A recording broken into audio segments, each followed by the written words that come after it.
Hello and welcome to the second vlog of my DC trip. Today I did some simple but fun makeup to match my outfit. It's kind of hard to see, but it's there. Today we went to the African American Museum, which is probably the best museum I've ever been to. This museum is very long though. One floor took us 2 hours to do because it went into great detail about the history of African Americans from slavery to the activists and black artists of today. At the beginning, we went into an elevator to go to the first floor, where the beginning of the African American history starts.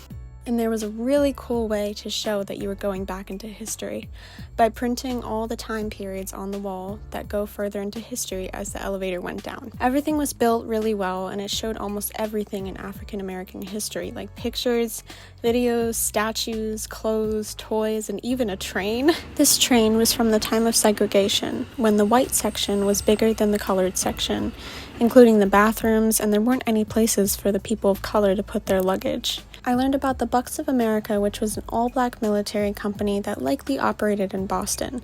Although there were no living pictures of the members, they were known as the protectors toward the end of the American Revolution, and were even presented with a regimental silk flag in honor of their service. I also learned about Ophelia Devore, who was a famous model of the 1940s, and she used her success to help people in her community. This dress is actually what she wore to one of the Grace Del Marco's agency fundraisers, which trained the first generation of black models, among many other things. I also got to read about the first black woman to refuse segregated bus seating before Rosa Parks. Her name was Claudette Colvin, and she was arrested March 1955 at 15, but lawyers didn't think she would be the best test case. She is 85 years old now and has collaborated with Philip Hughes to create a children's book called Claudette Colvin, I Want Freedom Now, and she's working on a movie about her story. There were many parts to this museum that were so interesting and inspirational, like the memorial of Emmett Till, which I didn't get any footage of due to respect for him.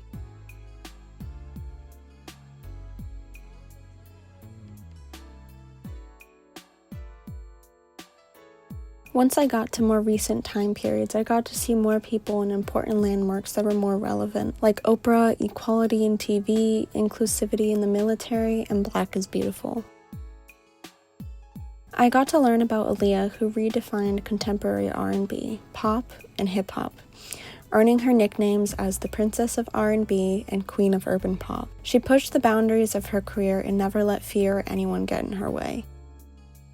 She unfortunately passed away young, but her influence on music continued, and even artists like Beyoncé, Rihanna, Seven Streeter, Normani, and Ciara have cited her as a significant influence on their careers, which led me to buy this shirt to honor her. One of my favorite artists of all time. She was our age, and it's just scary because that could have been any one of us, and she was an angel. Was one of the sweetest spirits I've ever met. Like it's no words for how beautiful of a person that she was. We're gonna keep Aaliyah's legacy alive. She was music, and that's a part of me. It's like transforming, you connect. I was very touched by her sincerity, by her strength, and her love. Aaliyah was deeply loved and would be so deeply missed. I think I speak for all of us standing here when I say she was definitely one in a million.